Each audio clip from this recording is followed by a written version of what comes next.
বুঝেছি, আর বলতে হবে না।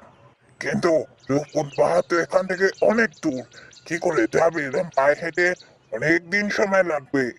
তা আমি জানি, কিন্তু আমার কাছে তো আর কোনো উপায় নেই। আমাকে এভাবেই যেতে হবে। বন্ধু, তুমি আমার উপকার করেছো, তাই আমিও তোমাকে সাহায্য করতে চাই। ওই যে কলা পাতাটা তুমি ছিঁড়ে নিয়েছো, ওই কলা পাতায় বসে, ওই কলা পাতার উপর উঠে যেখানে যেতে চাইবে, মুহূর্তের মধ্যে সেখানে পৌঁছে যেতে পারবে। ধন্যবাদ বন্ধু, তুমি আমার অনেক বড় উপকার করলে।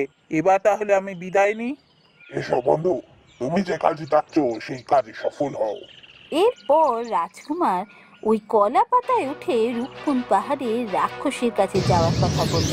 আর মুহূর্তের মধ্যেই সে রাক্ষসের কাছে পৌঁছেও গেল। হঠাৎ করে রাক্ষসের সামনে পৌঁছে যাওয়ায় রাক্ষস একেবারে অবাক হয়ে গেল। কিছু বুঝে ওঠার আগেই রাজকুমার